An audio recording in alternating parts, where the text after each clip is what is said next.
Jake feels powerful. One tiny piece of plastic in his hand, and suddenly he's unstoppable. Swipe. Groceries. Swipe. Sneakers. Swipe. Vacation he absolutely cannot afford. Every beep of the card makes his brain whisper, "You're crushing it." But one day, Jake checks his balance and realizes he didn't summon free money. He summoned future stress. That's credit, the most dangerous magic trick in the modern world. Credit makes you feel rich before you actually are. It's the power to buy now and pay later. It's fun, until later arrives with interest. Jake remembers the first time he got approved. That envelope with his name on it felt like destiny. It said, "You're responsible." But it really meant, "You're profitable." He used it everywhere. Lunch, gas, gifts, even subscriptions he forgot existed. Every swipe felt like a reward, until the bill came. And suddenly the magician's trick made sense. It wasn't magic, it was math. Here's the truth Jake learns. Credit isn't evil, it's a tool, like fire. You can cook with it or burn your life down. Used right, it builds your reputation, your credit score. Used wrong, it builds a cage made of interest payments and late fees. Your credit score is basically your adult report card. It tells the world how trustworthy you are with borrowed money.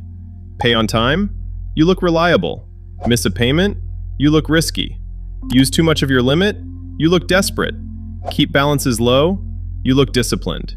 And that's who lenders love the most. Jake starts seeing how the system is designed. It's all too easy. They gamified it. Swipe to points, to rewards, to miles. It feels like winning. But behind every free flight is math that says, statistically, you'll lose. Because when you're paying 20% interest, that free coffee just cost you a vacation. Jake does the math. He owes $1,000 at 20% interest. If he only makes minimum payments, it'll take over 5 years to pay it off, and cost nearly double. That's a $1,000 pizza turning into a $1,900 regret. He laughs, then sighs. Magic always comes with fine print. So what's actually happening when Jake swipes his card? He's borrowing money from the bank. If he pays it back fast, great. If not, the bank starts charging rent on his debt. That rent is called interest. Interest is like financial gravity. It always pulls you down unless you're actively fighting it. And the longer you ignore it, the heavier it gets. Because interest compounds, which means it charges you on your balance and on the last month's interest. That's debt having babies. And those babies grow up fast. But Jake learns that not all debt is bad. There's good debt, the kind that builds something, and bad debt, the kind that just builds stress.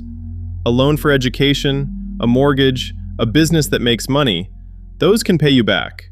But borrowing for things that lose value the second you buy them, that's just buying disappointment on layaway. The difference is simple. Good debt produces cash. Bad debt consumes it. So Jake decides it's time to flip the script. He's going to use credit, not let credit use him. Here are the 5 steps he follows to take control. Step 1. Use credit. Don't let credit use you. Jake stops treating his credit card like a magic wand. It's not free money, it's borrowed trust. He makes one rule. If he can't pay for it in cash today, he won't swipe for it tomorrow. He uses his card for convenience, not extension. Pays his balance in full every month. Gets all the perks, none of the pain. When you only pay the minimum, you're basically telling the bank, please, take more of my money, slowly. Step 2. Keep your utilization low. Jake discovers something called credit utilization, the ratio of how much credit you use versus what you have. If his limit is $5,000 and he spends $4,000, banks see desperation. If he spends $500, they see confidence. High utilization equals stress. Low utilization equals trust. So Jake keeps his usage below 30%, sometimes under 10%.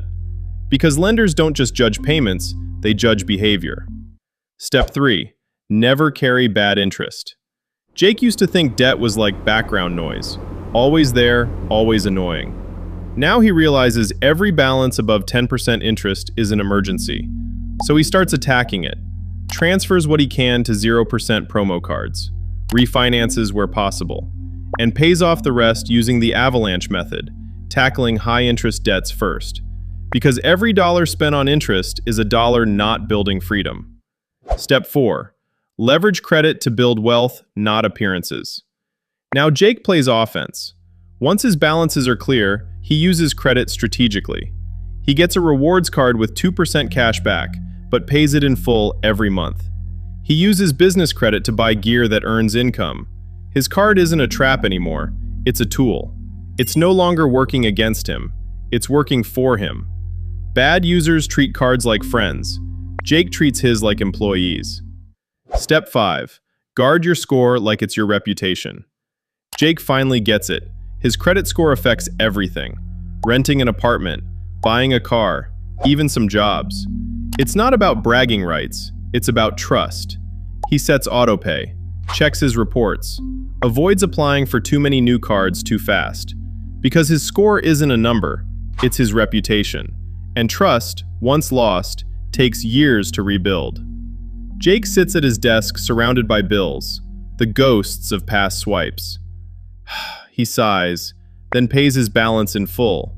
The card glows on his phone screen, not like magic, but like power. Because now, he's the magician. And this time, he knows the trick. Credit isn't about money, it's about control. If you let it, it owns you. If you master it, it opens every door. The card isn't evil, it's a mirror. And what it reflects is discipline. Because in this game, the goal isn't getting approved, it's staying free. Stay smart, stay balanced, and never forget, magic always comes with fine print.